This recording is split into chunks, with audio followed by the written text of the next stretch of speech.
آج ہم بات کریں گے ایک ایسے شہنشاہ کی جس نے دنیا کو محبت کی سب سے خوبصورت نشانی دی، تاج محل۔ لیکن یہ صرف ایک عمارت نہیں تھی، یہ ایک ایسی محبت کی داستان ہے جو 400 سال بعد بھی لوگوں کے دلوں کو چھو لیتی ہے۔ یہ کہانی ہے شاہ جہاں کی، جو پیدا ہوئے تو خوشی کا نام تھے، بادشاہ بنے تو دنیا کو فن تعمیر کا شاہکار دیا، اور مرے تو اپنے بیٹے کی قید میں تنہا۔ چلو شروع سے سنتے ہیں یہ دل دہلا دینے والی کہانی۔ 5 جنوری سن 1592 کو لاہور میں ایک شہزادہ پیدا ہوا۔ اس کا نام رکھا گیا شہاب الدین محمد خرم، یعنی خوشی والا۔ اس کے دادا اکبر اعظم نے اسے دیکھ کر کہا تھا ایک دن یہ بچہ بہت بڑا بادشاہ بنے گا۔ اس کی پرورش رقیہ سلطان بیگم نے کی، جو اکبر کی بیوی تھی اور ان کی اولاد نہ تھی۔ بچپن سے ہی خرم بہت ذہین، بہادر اور خوبصورت تھا۔ اس کے والد جہانگیر بادشاہ تھے اور ماں راجپوت شہزادی تھی۔ جب وہ 15 سال کے تھے تو ان کی ملاقات ہوئی 14 سالہ لڑکی سے، ارجمند بانو بیگم۔ ایک نظر میں دونوں ایک دوسرے کے ہو گئے، لیکن شادی 5 سال بعد ہوئی، سن 1612 میں۔ شادی کے بعد جہانگیر نے ارجمند کو ممتاز محل کا خطاب دیا، یعنی محل کی جواہر۔ یہ محبت ایسی تھی کہ شاہ جہاں نے کبھی دوسری بیوی کو اتنی اہمیت نہ دی۔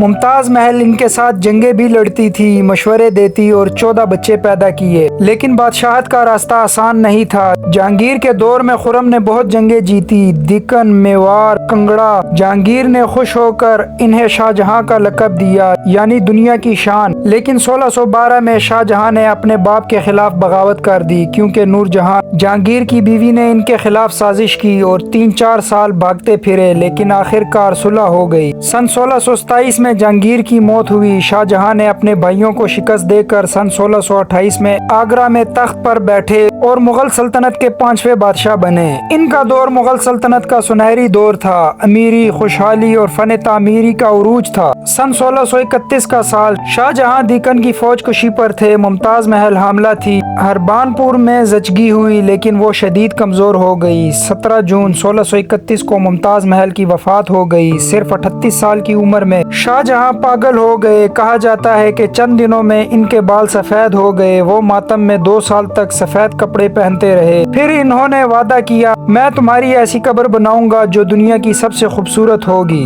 سن 1632 میں تاج محل کی بنیاد رکھی گئی۔ 20,000 کاریگر ایران، ترکی، ہندوستان سے لائے گئے۔ کاریگر دن رات محنت کرتے رہے۔ آخر کار 22 سال کی مدت میں سن 1653 میں مکمل ہوا، اور آج یہ دنیا کے عجوبوں میں شمار ہوتا ہے۔ کہا جاتا ہے کہ اس نے سارے کاریگروں کو بلوایا اور ان سب کے ہاتھ کٹوا دیے تاکہ دوبارہ کوئی اس کی کاپی نہ بنا سکے۔ سفید سنگ مرمر جو چاندنی رات میں چمکتا تھا، یہ محبت کی نشانی ہے، لیکن اس کی قیمت بہت باری پڑی۔ خزانہ خالی ہوا، سلطنت کمزور ہوئی۔ شاہ جہاں نے صرف تاج محل نہیں بنایا، دلی میں لال قلعہ، ریڈ فورٹ، جامع مسجد، آگرہ میں مٹی مسجد، آج کی پرانی دلی شاہ جہاں نے آباد کی۔ وہ فن تعمیر کے شوقین تھے اور کہتے تھے اگر دنیا میں جنت ہے تو بس وہ تاج محل ہی ہے۔ وہ فوجی طور پر بھی کامیاب تھا، دیکن، کندہار، بنگلہ، پورچنگیزیوں کو شکست دی، لیکن اندرونی طور پر خاندان ٹوٹ رہا تھا۔ سن 1657 میں شاہ جہاں بیمار پڑ گئے۔ چھوٹے بیٹے اورنگزیب نے موقع دیکھا۔ سن 1658 میں تخت کی جنگ شروع ہوئی۔